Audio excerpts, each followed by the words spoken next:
사라질 것만 같았어요. 뭐 크게 돈을 버는 어떤 뭔가 있었던 것도 아니고 제가 금수저도 아니고 뭐 그런데 그냥 이렇게 살 것만 같았어요. 지금 40대 후반, 제가 대한민국 대표 주부라고 했는데 아들 둘을 키우고 있는 40대 후반에 그냥 평범한 주부예요.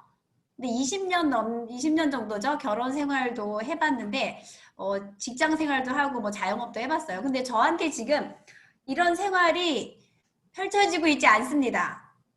슬프죠. 어디서 무언가가 잘못되었을까? 어느 단추가 잘못 꿰어져서 지금 내가 20대 때 꿈꿨던 내 인생이 이렇게 되고 있지 않을까라는 생각을 요즘 40대 끝자락에 하고 있습니다. 저보다 조금 빠른 나이에 계시다고 하면 저의 고민을 오늘 함께 해보신다고 하면 저처럼 저 나이가 되었을 때 그런 고민을 안 하시게 되실 수 있고요. 막 저와 비슷한 40대들은 되게 공감하시는 부분이실 거예요. 나도 비슷하게 저런 삶을 생각했지만 나는 저런 현실이 지금 나에게 아니다. 그럼 아마 이 강의가 끝나갈 때쯤 어느 단추가 잘못 끼워져 있었는지 아실 수 있으실 거예요. 답은 강의 끝자락에 나오도록 하겠습니다.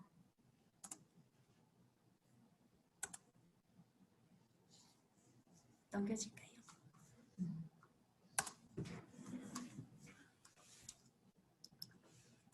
네. 계란을 한 바구니에 담지 말라라는 거 요즘 많이 접하시게 되시죠? 주식이 이 얘기는 투자에 관한 이야기예요. 투자를 할 때 너무 한 곳에만 집중하지 말아라. 왜냐하면 잃을 수 있으니까. 그래서 주식에 제가 주식은 잘 하고 있지는 않는데요. 계좌는 있습니다. 하지만 요즘 코스피가 3천을 돌파했다. 집값이 얼마다. 어디가 올랐다. 또 무슨 지역에 묶였다. 이런 얘기를 들으면 투자를 하시는 분들이 많구나. 요즘 돈이 주식시장에 몰리고 있구나. 부동산 시장에 가고 있구나 정도로 알고 있어요. 계란을 한 바구니에 담지 말라는 얘기를 딱 들었을 때 여기 계신 이 방송을 보고 계신 분들은 나도 어디 한번 나눠서 담아봐야지 하는 생각이 먼저 드시나요? 저는 이런 생각 먼저 했거든요. 계란이 있어야 담지.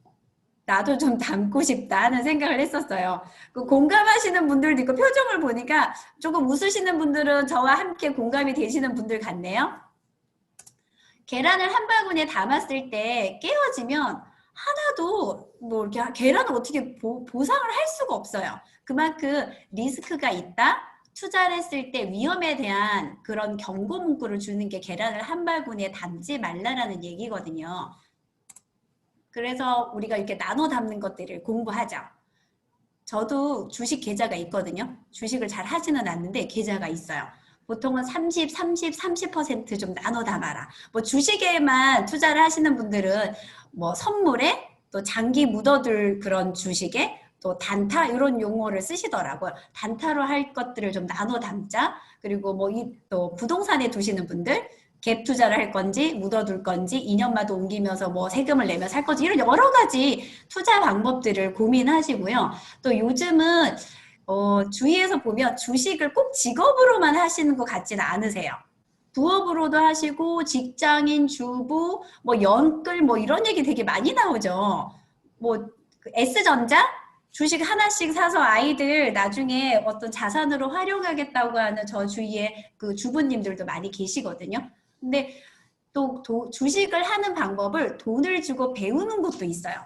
전문적으로 가르쳐 주는 곳들도 있고요. 예전에 제가 한 30대 이때쯤에는 주식은 일부 사람들, 정말 증권회사를 다니고 있는 그런 사람들이 하는 게 주식이었지. 일반인들이 이렇게 해서 뭔가 돈을 벌었다 하는 거는 잘 못 봤거든요. 근데 요즘은 주위에 주식하시는 분들 많이 뵙죠. 그리고 부동산 투자. 제 주위에 부동산 중개업을 하시는 몇 분이 계세요. 20년의 경력부터 2년의 경력까지. 그런 분들도 저에게 이런 얘기를 해주세요. 여기 하나 해다 봐봐. 2년 정도 있으면 돈이 조금 될 거야. 그리고 여기에 바로 전매가 가능해. 이런 얘기들을 해주세요. 투자할 곳은 사실 굉장히 많아요. 근데 제가 투자를 잘 하고 있지 않더라고요. 왜일까 봤더니 저에게는 투자까지 할 정도의 충분한 계란이 없었더라고요. 그래서 주위에 40대 후반이 되니 이런 투자를 함께 하면서 자산을 이루어오신 분들도 있고요. 그래서 제가 요즘 관심을 이렇게 좀 가지는 게 있어요. 투자처는 많이 알고 있는데 계란이 먼저인가 닭이 먼저인가. 지금 제가 계란 파동을 얘기해 드리는 건 아닙니다. 저에게 오는 자금의 파동을 알려드리는 거예요. 저는 이런 고민들이 있거든요. 계란이 많다고 하면 나도 투자처는 많이 알고 있는데 주위에 고급 정보들이 많은데 할 수 있겠다. 그럼 닭을 먼저 사야 할까? 뭐 이런 고민들을 하고 있어요. 근데 그러니까 투자뿐만 아니라 저는 계란을 만들기 위해서는 수입이라는 게 필요하잖아요. 수입도 한 바구니에 담지 말라는 얘기를 꼭 해드리고 싶어요. 왜냐하면 제가 40대 후반이라고 아까 앞에서 말씀드렸잖아요. 수입을 한 바구니에 담았을 때 그 바구니가 깨어졌을 때 리스크는요 엄청나요. 제가 겪었던 일이기도 하고 투자 같은 경우는 만약에 2천만 원에 투자를 하셨다, 주식을 투자를 했다. 보통 그 정도 하시더라고. 2, 3천 가지고. 근데 그걸 잃을 수 있어요. 그러면 2천만 원, 3천만 원 잃는 것 뿐이거든요. 근데 수입을 한 바구니에 담았을 때 그 수입원이 깨어졌을 때, 그 바구니가 깨어졌을 때 이런 어려움들이 생겨나요. 지금 저는 고등학교 2학년, 중학교 3학년이 되는 아들 둘을 키우고 송도국제도시에 거주하고 있어요. 일단 저 수입이 한 바구니에 있는 저 바구니가 깨어지면 저희 집에 이런 일이 생겨요. 자녀 교육이 어려워요. 저희 집 아이들이요, 공부를 그렇게 잘하는 것도 아닌데 못하는 것도 아니에요. 조금 학원을 가면 성적이 티가 나는 가장 흔한 아이들이에요. 그리고 뭐 성실히 막 공부를 해야 되겠다 이런 것도 아니고 조금 시키면 티가 나는 그런 상황에 있는 아이들이고, 그리고 일단 수입이 없을 때 제일 걱정이 되는 건 생계 위협이에요. 오늘 당장 먹고 살아야 되는데 또 코로나19로 지금 너무 어려움을 겪고 계신 분들도 많죠. 그리고 제가 아이를 키워보니까 우리 부모님들도 나를 이렇게 키웠겠구나 하는 생각들을 하거든요. 부모님께 뭘 더 해드리고 싶고 뭐 부모님은 많이 안 기다려 주십니다 이런 얘기도 들으시잖아요. 근데 부모님께 뭘 해드릴 수 없어요. 현재 저는 양쪽 부모님에게 일정한 부분 생활비를 드려야만 하거든요. 근데 수입이 한 바구니, 그 바구니가 깨어지면 저희 부모님의 생계까지 어려워지는 상황이 됩니다. 그리고 저의 노후, 제가 40대 후반이라고 보기와는 좀 다르다 하시지만 저는 40대 후반입니다. 끝자락이 되어보니 노후라는 말이 예전엔 사실 멀리 느껴졌어요. 전 언제까지나 젊을 줄 알았고 계속 이렇게 건강하고 계속 이렇게 돈을 벌 수 있을 것만 같았는데 요즘은 조금 그렇지 않아요. 해가 바뀌고 나서 노후라는 걸 생각해야 되는데 우리 집에 있는 저 수입원이 흔들렸을 때 자녀 교육을 제가 잘 시키지를 못했어요. 그러면 그 아이들에게 저의 노후를 이제 엄마가 이렇게 했으니까 너희가 돈을 벌어와서 나를 책임져다오 하실 수 있으시겠어요? 지금 아이들이 공부를 많이 하고 적게 하고의 차이는 제가 한 20년 정도 아이들을 양육을 하고 한다고 하면 이 아이들이 100세 시대 살 때 80년을 살아가야 될 어떤 부분들을 제가 준비해 주는 부분이잖아요. 근데 그런 준비가 덜 되어진 상태로 사회에 나온다고 하면 이 아이들이 선택할 부분도 굉장히 폭이 좁아지고 선택을 받을 부분들도 좁아지겠죠. 근데 그런 아이들한테 저의 노후를 한다? 생계를 책임지게 한다? 말도 안 되는 얘기가 되겠죠. 그리고 노후라는 것들을 뭐 안 되면 나라에서 책임지겠지. 뭐 저만 어려운 상황이면 나라에서 책임져 주지 않을까요? 근데 저만 어려운 게 아니라 요즘 주위에 보면 뭐 여유 있다고 하신 분들 거의 없으시잖아요. 나만 어려운 게 아니고 또 예전처럼 너무 오래 빨리 그게 아닌 게 너무 오래 살아요. 초초고령화 사회에 진입한 우리 대한민국이잖아요. 나라도 나의 노후를 책임져 줄 수 없어요. 그래서 이런 부분들을 제가 생각해 보게 됐어요. 조금 더 일찍 생각해 봤으면 좋았겠지만 40대 후반이 되어 지금이라도 생각한 게 어딜까 너무 감사한 생각을 합니다. 투자만 3개, 4개로 쪼개는 게 아니라 수입도 조금 나눠야 되겠다는 생각을 합니다. 노동 수입이라는 게 있고요. 투자 수입이라는 게 있고 말만 들어도 너무 좋은 월세 수입이 있어요. 우리 집은 맞벌이니까 저희는 조금 두 가지 바구니를 가진 것 같아요. 저 처음에 이렇게 생각했거든요. 근데 그 같은 바구니더라고요. 한 바구니예요. 왜? 노동 수입이라는 거는 자영업을 하던 직장을 다니시건 간에 아침에 출근해서 내가 무언가를 했을 때 소득을 만들 수 있는 걸 말해요. 부부가 뭐 자영업을 한다, 아니면 퇴근하고 교대를 한다. 그래도 그 같은 업종에 혹은 같은 형태의 수입을 가지고 계시면 노동 수입을 가지고 계신 거고요. 투자 수입이라는 거는 어떤 내가 자산을, 큰 돈을 투자했을 때 자산이 늘어나면서 수입도 함께 늘어나는 그런 구조에 있는 것을 투자 수입이라고 하죠.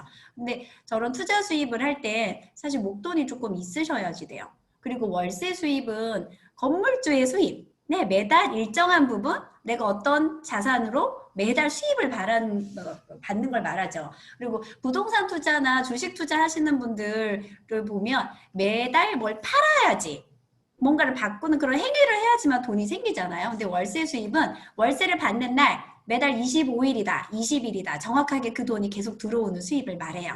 제가 왜 나에게 첫 번째 슬라이드에 보여드렸던 그런 인생이 나에게 40대 후반에 왜 생겨나지 않지? 제가 이렇게 수입의 다변화를 하지 못했던 거예요. 답은. 제가 노동 수입에만 매진했었어요. 조금 더 많은 수입을 벌기 위해서 많은 시간을 노력하고 더 시간 대비 수입을 많이 만들 수 있는 일에 종사하려고 노력했지만 수입의 형태를 여러 가지 형태로 하는 거를 몰랐었어요. 그래서 저도 몇 년 전에 저런 수입의 형태가 남편의 수입이 끊어졌을 때 그때 앞에 보여드렸던 그 어려움들을 사실 제가 다 겪은 거예요. 인생에 많은 수업료를 냈죠. 아, 그때 깨쳤던 것이 매달 들어오는 수입이 정말 필요하겠구나. 그리고 평생 직장? 요즘 이런 말 잘 안 쓰시죠? 평생 직업? 저희 아버님 세대가 평생 직장이라는 말을 하셨던 것 같아요. 지금은 평생 직업? 내가 계속 할 수 있는 일들이 절실히 필요한 시기인 것 같아요.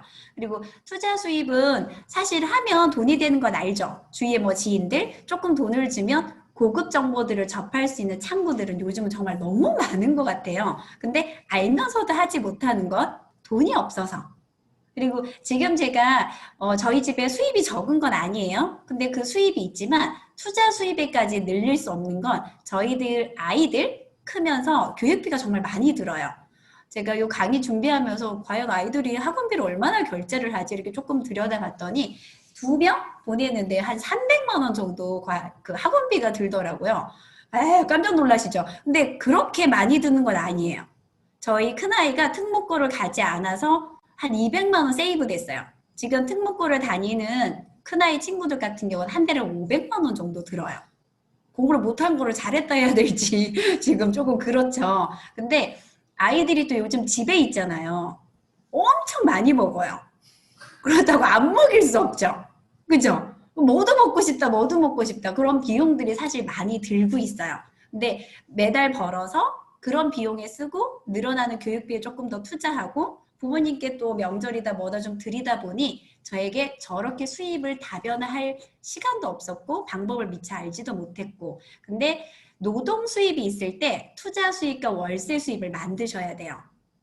노동 수입에 들어오는 돈이 노동을 못할 때 투자 수입이든 월세 수입의 형태로든 내가 노동을 할 때 들어오는 수입만큼 저 두 가지에서 나와야지만 내가 평생 노동을 사실 못하는 건 우리 모두 이해하고 있잖아요. 그렇게 내가 안정적인 생활을 할 수 있어요.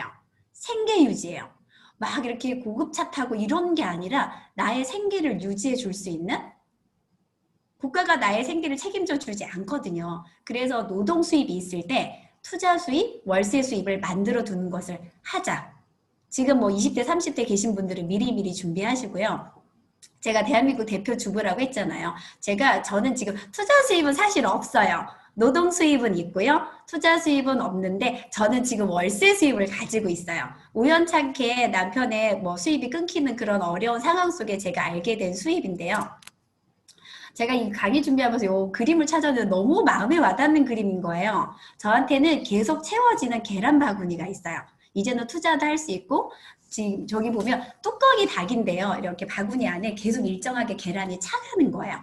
매달 꺼냈으면 저만큼이 계속 쌓여가는 저는 채워지는 계란 바구니를 갖고 있고요. 제가 어떤 형태로 저런 수입을 다변화했는지 노동 수입에만 의지 않고 만들었는지는요. 저는 요즘 플랫폼 사업을 하고 있어요. 코로나19로 이렇게 빨리 세상이 디지털화 될지 사실 예측하고 일을 시작한 건 아니에요. 근데 제가 이렇게 이 바뀐 시대에 너무나 핫한 트렌드에 있는 이 사업을 하고 있더라고요. 그리고 주부님들 같은 경우는 지금 본인이 아마 어떤 형태로도 플랫폼이 되는 것들이 있어요. 예를 들면 저희 엄마들 같은 경우는 아이 학원 정보는 누구 엄마, 또 옷을 싸게 사는 건 누구, 뭐 부동산 정보는 누구, 뭐 이렇게 정보통에 빠르신 분들 어떤 이제 전문 영역이 있거든요. 제가 하는 건 그런 우리 주위 지인들에게 어떤 부분에 플랫폼, 정보의 플랫폼이 되어주는 일을 저는 지금 하고 있어요. 요즘 어떤 책들이나 미래에 준비하는 이런 책들을 보면 이런 플랫폼 사업이 핫한 트렌드라는 걸 말하잖아요. 쿠팡 뭐 이용 안 하시는 분들 없죠. 제가 저희 동네에 그냥 정보 통해서 쿠팡이 되어가는 일을 하고 있고요. 그 일을 어떻게 시작했냐고 하면 단순한 브랜드 체인지였어요. 그것을 저희가 요즘은 네트워크 마케팅이라고 말하고요. 노동 수입은 현재 있지만 내가 투자 수입, 월세 수입을 내가 현재 만들지 못했다. 저처럼 어딘지 모르게 열심히 살아가고 있는데 어딘가 모르는 단추 하나가 잘못 끼워진 것 같다라는 느낌이 드시는 분들은 브랜드 체인지로 제가 했던 것처럼 네트워크 마케팅이라는 사업을 한번 알아보세요. 답은 뭐라고요? 월세 수입이었어요. 제가 그런 삶을 꿈꿨지만 40대 끝자락에 그런 삶이 이루어지지 않은 거 저는 이렇게 시간을 지나보고 알았잖아요. 답은 월세 수입을 준비하지 못해서 그래요. 지금 작은 소비를 가지고도 시작하실 수 있고요. 그리고 요즘 뭐 자영업이든 다들 너무 어렵다고들 하시잖아요. 10,000원 쓸 걸 8,000원을 쓰기 위해서 많이 줄이시죠. 정보도 없고. 하지만 8,000원을 쓰고 계세요. 그 쓰는 돈을 브랜드 체인지를 하면 저처럼 월세 수입을 만들어 갈 수 있는 형태의 사업이 있습니다. 그리고 그런 형태의 사업을 조금 알아보시는 거에 시간과 노력을 더 투자하신다고 하면 아마 그 첫 화면에 나오는 단추 다시 깨울 수 있는 시간과 계기가 되실 거예요. 답은 월세 수입이다였어요. 네, 돈 버는 수요일 방송 오늘은 여기까지입니다. 감사합니다.